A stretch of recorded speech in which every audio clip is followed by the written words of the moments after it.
Hello my dear students, this is Usman from Learn with Usman. Students, आज हम biology start कर रहे हैं फर्स्ट ईयर का चैप्टर नंबर 1 बायोलॉजिकल मॉलिक्यूल्स। इस वीडियो में हम सिर्फ और सिर्फ इंट्रोडक्शन देखेंगे। आने वाली वीडियोस में हम इसे बहुत डिटेल में देखेंगे। मगर इस चैप्टर को शुरू करने से पहले एक नज़र डालते हैं हम बायोकेमिस्ट्री के ऊपर, क्योंकि ये जो बायोलॉजिकल मॉलिक्यूल्स हैं इन्हें मेनली कहाँ पर स्टडी किया जाता है, बायोकेमिस्ट्री पर, क्योंकि ये एक ब्रांच है बायोलॉजी का। मगर ये केमिस्ट्री का भी ब्रांच है, क्योंकि हम यहाँ पर सिर्फ और सिर्फ बायो ही पढ़ रहे हैं, तो इसलिए हम इसे कंसीडर क्या कर रहे हैं, ये बायोलॉजी का ही ब्रांच है जो क्या करता है, एक्सप्लेन करता है बायोकेमिकल बेसिस ऑफ लाइफ का।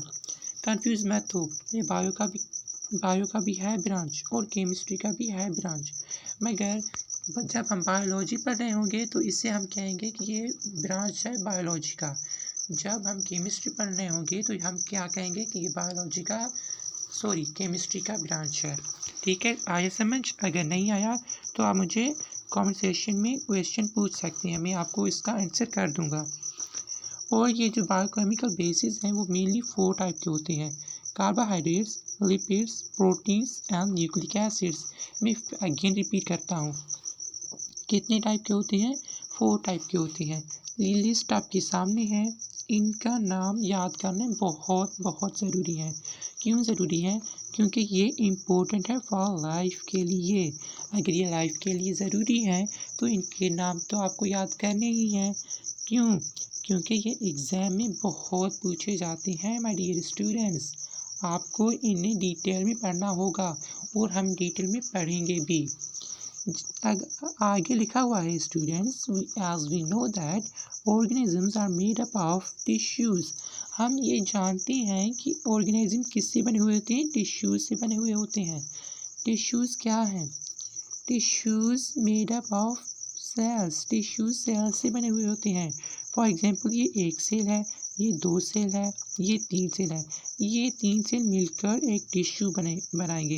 ये जो हमने बनाया है ये क्या है? फॉर एग्जांपल ये टिश्यू है। ठीक है, okay. While cells are made up of molecules. बहुत बढ़िया, बहुत बड़ी बात। ये जो सेल्स हैं, सेल्स किससे बने हुए होते हैं? मॉलिक्यूल से बने हुए होते हैं। जी हाँ स्टूडेंट्स, हम देखेंगे molecules are chemically bonded atoms. बहुत बहुत बड़ी बात।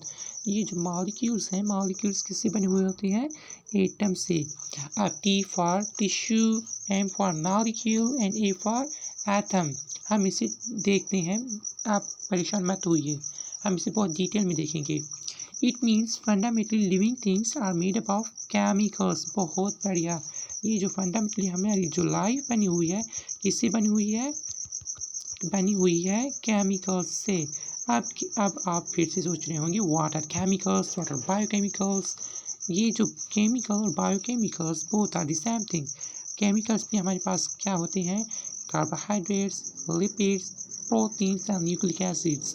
केमिकल्स भी मेनली 4 होते हैं। नो, केमिकल ओनली 4 नहीं होते हैं, मगर जो लाइफ के लिए केमिकल्स होते हैं वो मेनली 4 होते हैं। ठीक है, और बायोकेमिकल्स तो है ही 4। हम इसे अब देखते हैं कुछ एक्स्ट्रा डिटेल में।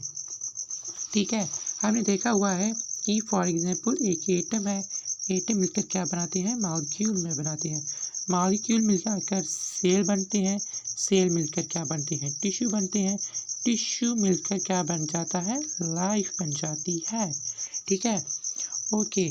अब ज़रा इसे हम देखते हैं, गौर करना। फॉर एग्जांपल 1 एटम, ये है 2 एटम।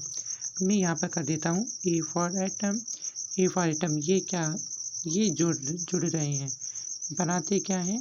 ये मॉलिक्यूल्स बनाते हैं। ठीक है, ये मैंने लिख दिया एम फॉर मॉलिक्यूल।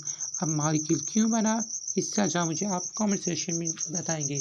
अगर नहीं तो मैं आपको यहाँ पर ही बता देता हूँ। ये मॉलिक्यूल इसलिए बनते हैं बिकॉज ये जो एटम्स का वैलेंसी होता है, वैलेंस इसका क्या होता है? अनकम्प्लीट होता है। इन्हें कंप्लीट करने के लिए ये क्या बना देते हैं? मॉलिक्यूल्स बनाते हैं। यानी कि अगर आम अल्फाजों में आपको बताऊं कि ये एटम्स क्या चाहते हैं? एटम्स चाहते हैं स्टेबिलिटी। स्टेबिलिटी को हासिल करने के लिए एटम्स को मॉलिक्यूल बनाना है। इसलिए तो हम कहते हैं कि एटम्स क्या है, एटम्स अनस्टेबल होते हैं और वो रिएक्शन करते हैं। रिएक्शन क्यों करते हैं? क्योंकि वो स्टेबल होना चाहते हैं। अब हम देखते हैं कि जो मॉलिक्यूल्स होते हैं, ये 2 एटम थे और उनके बाद एटम बना था, ठीक है ना। अब ये जो मॉलिक्यूल्स हैं ये मिलकर क्या बनाएंगे? फॉर एग्जांपल आप कंसीडर करें एक सेल बन रहा है। ये सेल अब कैसे बन रहा है और क्यों बन रहा है?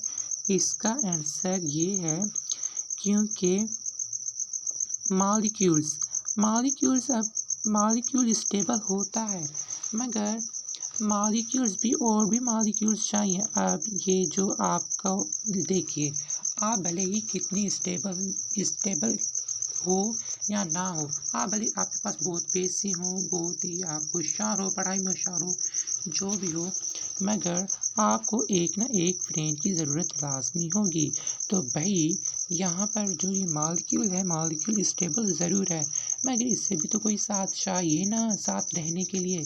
तो इसलिए ये क्या कर रहा है, एक अपना साथी बना रहा है, यानी कि एक और मॉलिक्यूल से, और ये साथी एक और मॉलिक्यूल को बनाएगा और ये एक और को साथी बनाएगा मॉलिक्यूल को। इस तरह के मॉलिक्यूल मिल जाएंगे बहुत सारे। नतीजे में बना देंगे सेल्स। मगर ये वो मॉलिक्यूल्स नहीं होते हैं माय डियर स्टूडेंट्स। 1 मिनट कहाँ गायब हो गया? अच्छा, मैं लिख देता हूँ एक बार और। ये कुछ स्पेशल टाइप के मॉलिक्यूल होते हैं। स्पेशल मॉलिक्यूल्स कौन इस तरह के होते हैं, जैसे कि for example mitochondria is also molecule. या माइटोकॉन्ड्रिया क्या है? ऑर्गेनेल है। अब आपने ऑर्गेनेल वर्ड तो सुना ही होगा 9th और मैट्रिक में। यहाँ पर स्टूडेंट्स की राइटिंग कुछ सही नहीं हो रही है, बस आप मेरी लेक्चर को ही गौर से सुनते रहिए। क्या mitochondria for example chlorophyll, plastids etcetera, ये सारे क्या होते हैं? ये सारे होते हैं मॉलिक्यूल। अब इन मॉलिक्यूल्स को काम करने के लिए कुछ और भी मॉलिक्यूल्स चाहिए। वो कौन से मॉलिक्यूल्स थे? वो मॉलिक्यूल्स हम स्टडी कर चुके हैं। वो हैं कार्बोहाइड्रेट्स, लिपिड्स, प्रोटीन्स और न्यूक्लिक एसिड्स। ये जो मॉलिक्यूल हैं, ये उन मॉलिक्यूल्स के भी ज़रूरत है, क्योंकि these molecules are important for life. इसे हम आगे की वीडियोस में बहुत कंटिन्यू करेंगे और बहुत डिटेल में देखेंगे। तब तक के लिए अल्लाह हाफिज़ एंड